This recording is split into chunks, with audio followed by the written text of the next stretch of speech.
Do you often wonder how to get the perfect smooth line when applying silicone sealant with a gun?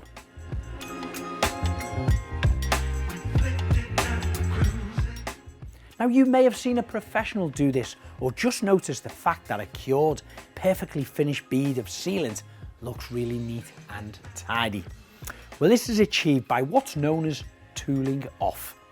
There's a few different ways to do this, but all that's involved is some sort of smoothing action.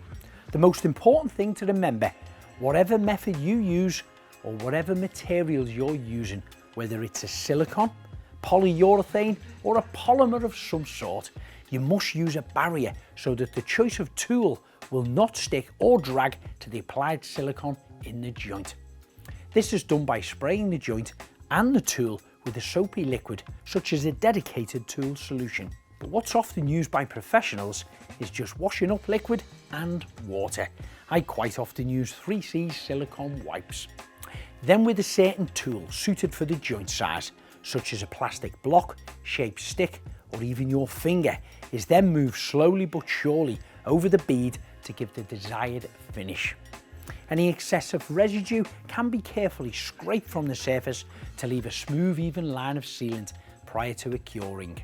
Now, for those of you who have never tried smoothing off sealant before, I often encourage beginners to apply 2 lines of masking tape on the both surface edges, just leaving around a 5mm gap on both sides.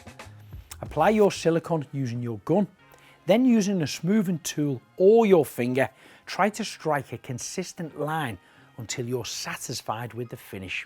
And don't forget, keep using your 3C wipes to keep that surface clean and stop the solution sticking to either your finger or the tool.